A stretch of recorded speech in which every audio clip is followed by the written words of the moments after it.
Jesus te protege do acusador. Graça e paz, irmãos, amigos e guerreiros em Cristo, sejam todos bem-vindos ao canal. Vamos continuar o nosso devocional em Atos, no capítulo 22, do versículo 1 ao 21. Lerei apenas os 3 primeiros, mas antes de os ler, você está convidado a estar conosco no canal. Serão todos muito bem-vindos para juntos estudarmos a palavra de Deus, na qual ela diz: Irmãos e pais, ouçam agora a minha defesa. Quando ouviram que lhes falava em aramaico, ficaram em absoluto silêncio. Então Paulo disse: Sou judeu, nascido em Tarso da Cilícia, mas criado nesta cidade. Fui instruído rigorosamente por Gamaliel na lei de nossos antepassados, sendo tão zeloso por Deus quanto qualquer de vocês hoje. Após ser preso em Jerusalém pós-purificação, Paulo ia ser assassinado pelos judeus anticristãos, mas os soldados romanos interveio e o levou preso. Contudo, o apóstolo convence o comandante da guarnição parar, pois ele pode se defender perante a multidão das acusações contra ele. Então, Paulo inicia falando em aramaico, o que chama a atenção de todos. Ele, guiado pelo Espírito Santo, se apresenta à multidão como judeu para os judeus, mas logo à frente ele se apresenta aos romanos como romano, ou seja, Paulo, além de culto poliglota, tinha dupla cidadania e sabia bem usar as palavras para sua defesa, seus direitos, prerrogativas e principalmente a palavra de Deus. Quando ele atribui sua instrução rigorosa aos pés de Gamaliel, ele enfatiza ao povo seu temor e cuidado com as coisas de Deus, além de mostrar a verdade da lei dos seus antepassados pais. Isto quer dizer que ele recebeu a melhor educação da época. Gamaliel foi um dos maiores mestres do judaísmo. Seu avô Hilel fundou a mais liberal escola dos fariseus. E Gamaliel foi o primeiro dos 7 líderes desta escola de Hilel a ser honrado com o título de Rabão, que era dizer nosso rabino.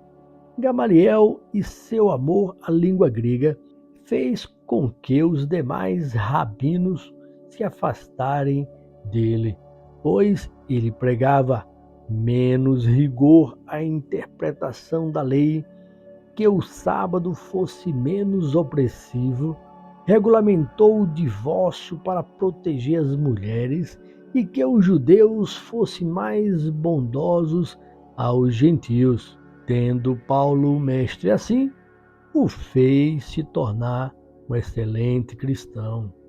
É quando o apóstolo discursa nos degraus da fortaleza Antônia e relata sua conversão e trajetória de como era perseguidor dos cristãos e hoje um pregador das boas novas, pois foi o próprio Messias Jesus Cristo o chamou ao caminho.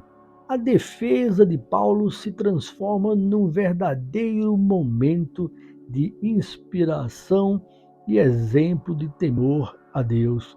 Sua real conversão ao cristianismo deixa os judeus furiosos, mas o apóstolo sabe que essa é a missão dele: falar das boas novas de salvação.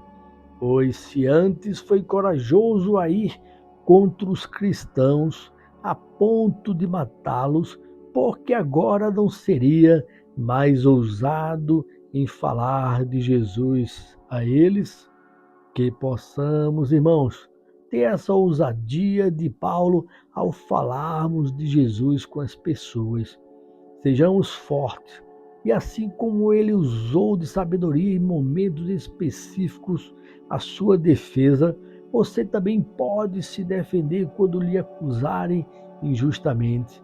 Quando Paulo era injuriado pelos judeus, ele mostrava ser judeu de nascimento para se defender. E quando ele era perseguido por romanos, em sua defesa, ele mostrava sua dupla cidadania, romana e judaica. Até mesmo quando duvidaram de sua liderança, ministério e apostolado, ele se defendeu, como escrito em 2 Coríntios, no capítulo 10. Assim, amados irmãos e irmãs, honremos a Deus com nossas vidas como fez a igreja primitiva, pois somos privilegiados em exaltarmos o nome de Deus e testemunhar seu amor por nós, que enviou seu Filho Jesus Cristo para nos salvar. E hoje, irmãos, é Ele que nos defende das acusações que o inimigo de nossas almas o faz dia e noite.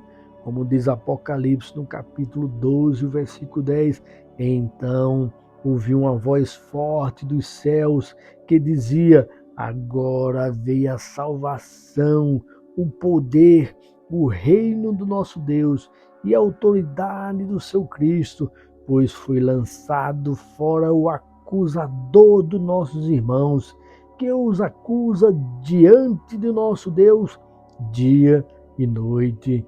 Assim também Romanos 8:1 diz: portanto, já não há mais nenhuma condenação para os que estão em Cristo Jesus. E Romanos, ainda no capítulo 8, versículo 33, quem fará acusação contra os escolhidos de Deus? É Deus quem os justifica. Amém, irmãos? Então, mesmo que as pessoas venham contra nós e nós podemos até nos defender aqui na terra, mas nos céus, espiritualmente, temos o Filho de Deus, a Jesus Cristo, nosso Salvador, que nos defende de toda acusação, irmão. E só a Deus pertence a condenação. Amém, irmãos? Vamos orar. Senhor Deus, eterno Pai, muito obrigado, Deus, por esse privilégio de estar na Tua presença em nome de Jesus e agradecer ao Senhor, Pai, porque nada nos condena, porque o Senhor é que nos justifica, porque não há condenação nenhum para que estão em Teu Filho Cristo Jesus, pois foi lançado o acusador fora, que ele acusava diante de Ti, dia e noite sobre nós, mas em Cristo Jesus nós temos um advogado, mas ele virá um dia como juiz. Por isso, irmãos, mantemos nossas vidas no Senhor, firmado nele, e a gente possa ter uma vida aqui na terra, nos defendendo em alguns momentos, mas confiando no Senhor, e o principal, a vida eterna, ele nos defende.